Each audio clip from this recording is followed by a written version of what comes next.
adlaw ako sa Riching Consilias, taga Barangay Corregidor. Iba ni ako nidyo, i-discover na ito kung uno ang diyari sa Corregidor. Let's go!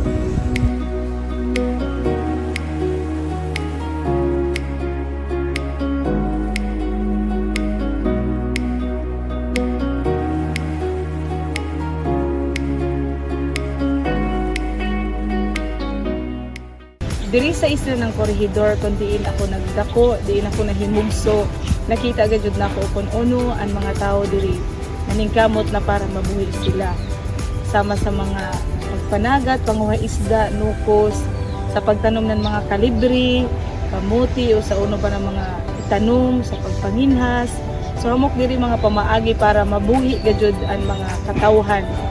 So, away from the city, makita sad nato diri na kung uno ka peaceful and lugar. Kung gusto nimo mag-hike, mag-unwind, ang bukid is the best gud na para makita ligo kung uno gud kagana naman sila. Diri sa diri mga resort, the Empire Resort and the Serenity na isa sa amo mga tagpasigarbo na jaon diri sa amo isla, kundiin nakadako sa diri natabang sa mga katawhan diri nga nakahatag ng trabaho sa mga lumulupyo diri sa Barangay Corregidor.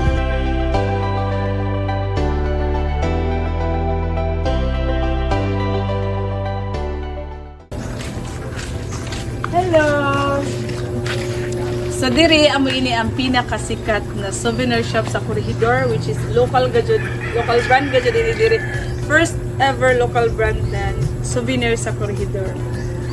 Ang Brandon is Kasu, kay tagkuha ra siya sa other name ng isla na locally known as Kasulian or Isla Kasulian, para daya-daya gihaponan brand ang isla. Kung nakabantay ka mo ang mga inspirasyon sa design kay mga tourist spot na ato makita diri sa Corregidor, kaya isa sa purpose ng brand is para ma-promote ang turismo ng isla dili ra locally but also internationally. So diri magsugod na nato hiking.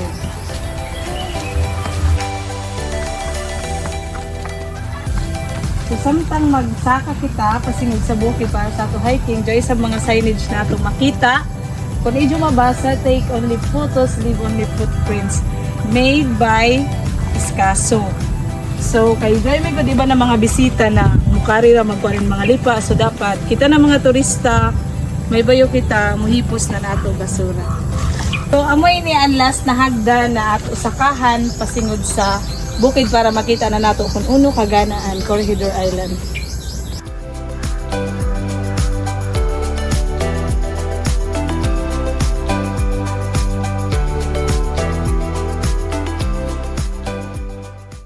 Ini ang pinaka-highlight na karion sa hiking and mini Batanes ng Corregidor. Gana ini si din hina area kon magpa-drone shot ka para makita agad ang beauty of Corregidor Island.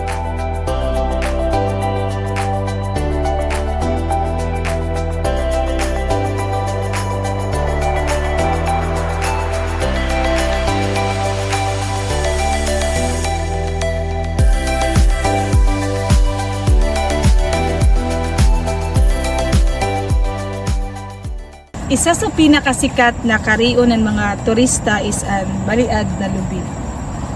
So sa pagsaka nimo, kinahanglan nimo nan joy mga local guide na mag-assist sa imo para pagsaka kay in case na mahuyog ka. So amo ini siya. Kinahanglan joy gyud sa imo mag-assist na mosaka ka kay para dili ka mahuyog. So gunot gyud kita nan kajawan ang ini siya.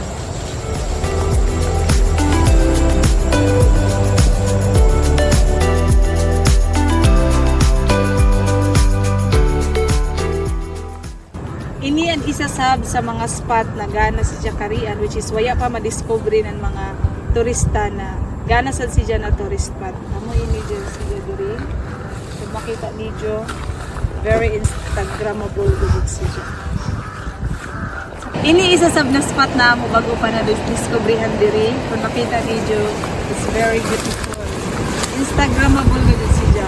So kung gusto gud niyo mag-discover ng isla sa hiking, kung gusto ka gud niyo i-kuan bukid, makari ra ka mo diri.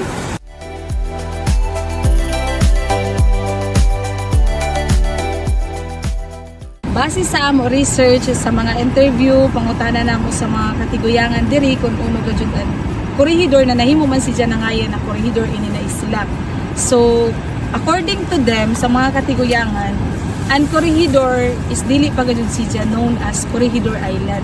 Sa una na panahon ang mga tao naghuya sa bukid dinhi. Kung idyo makita diri sa ako likod, amo ini siya ang bukid na ngayon ija is Bilat. So diri ang mga tao naghuya ug sa tagnayan siya na Sitio Bilat.